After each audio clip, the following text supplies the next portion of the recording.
Hi friends, నమస్తే. అయితే నల్గొండలో జరిగినటువంటి ప్రణయ్ అమృతవర్షిణి ప్రేమ వివాహం, ఆ తర్వాత ప్రణయ్ని అమృతవర్షిణి వాళ్ళ నాన్న మారుతయ్య గారు చంపించడం అనేది అప్పట్లో పెళ్లి సంచలనం. అయితే అలాంటి సంచలనాన్ని ఈరోజు తీర్పు వచ్చింది. అయితే సహజంగా మనం కులాంతర వివాహాలు చూస్తూ ఉంటాం, కానీ అలాంటి కులాంతర వివాహాల్లో ఇది కొంచెం ప్రమాదకరమైన తీవ్రత ఉన్న సమస్య. ఎందుకు ప్రమాదకరం అంటున్నానంటే, ప్రణయ్కి అమృతకు ఇద్దరికి ఇష్టమయ్యి పెళ్లి చేసుకొని తను 8వ నెల గర్భవతి అయి ఉండి హాస్పిటల్కి వెళ్ళొస్తూ ఉంటే స్వయంగా తండ్రి ₹1,00,00,000 సుపారీ ఇచ్చి కొంతమంది వ్యక్తులతో భర్తను తన కళ్ళ ముందే నరికి చంపిన ఘటన. ఇది యావత్ దేశాన్ని ఒక భయానక వాతావరణంలోకి తీసుకెళ్లిన సన్నివేశం.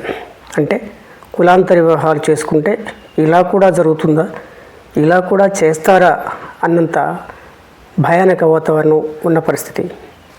నేడు తీర్పు వచ్చింది. నల్గొండ జిల్లా జడ్జి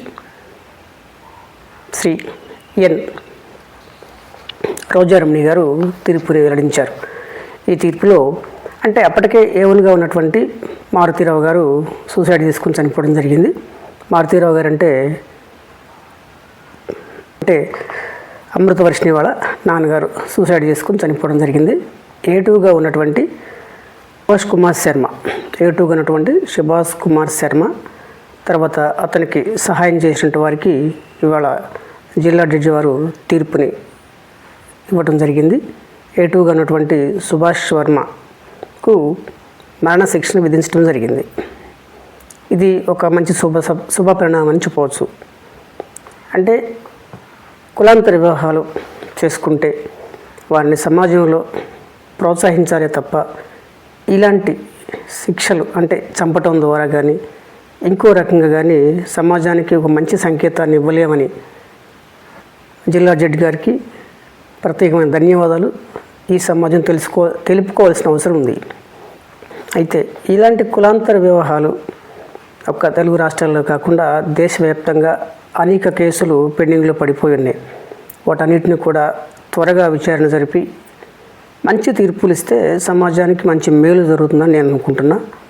అయితే ఈ సంఘటన జరిగిన మరుక్షణమే అప్పుడు ఆ జిల్లా ఎస్పీ గారు రంగనాథన్ గారు ఇమ్మీడియట్గా స్పందించి 4 రోజుల్లోనే నిందితులు పట్టుకోవడం జరిగింది.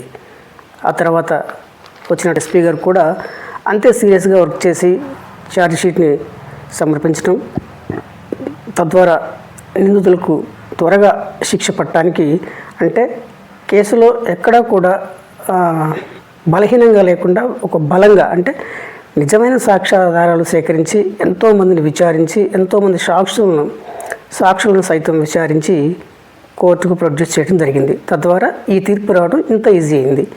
అయితే ఈ తీర్పు కంటే ముందు ఇంకో విషయం చెప్పుకోవాలి మనం. తమిళనాడులో ఒక ఆమె తను కూడా కులాంతర వివాహం చేసుకుంటే సేమ్ ఇక్కడ కూడా ప్రణయ్ని ఎలాగో హత్య చేయించి చంపించాడో తండ్రి, అక్కడ కూడా కౌశల్య భర్తను కూడా అతను హత్య చేయించి చంపించడం జరిగింది. తను కూడా కోర్టులో పోరాటం చేసి సక్సెస్ అయింది.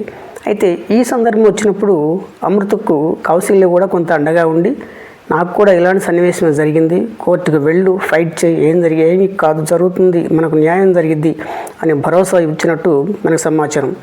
అయితే ఈ విషయాన్ని కూడా పార్లమెంట్లో కేరళ చెందినటువంటి ఒక ఎంపీ గారు ప్రస్తావించి దీనిపై ఒక చట్టం కూడా చేయాలని చెప్పేసి తను డిమాండ్ చేసిన సందర్భాలు ఉన్నాయి.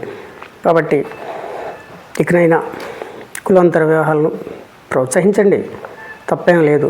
అలా అని చెప్పేసి విచ్చలవిడిగా పిల్లలు కూడా వాళ్ళ హద్దుల్లో వాళ్ళు ఉండి తల్లిదండ్రుల్ని గౌరవిస్తే తల్లిదండ్రులకి మర్యాద, మీకు కూడా మర్యాద, తల్లిదండ్రులకి విలువ, మీకు కూడా విలువ లభిస్తాయి. అయితే నేను రీసెంట్గా నేను ఒక వీడియో చూశాను. ఆ మీటింగ్లో ఒక సీనియర్ గైనకాలజిస్ట్ తను ఏం చెప్తున్నారంటే,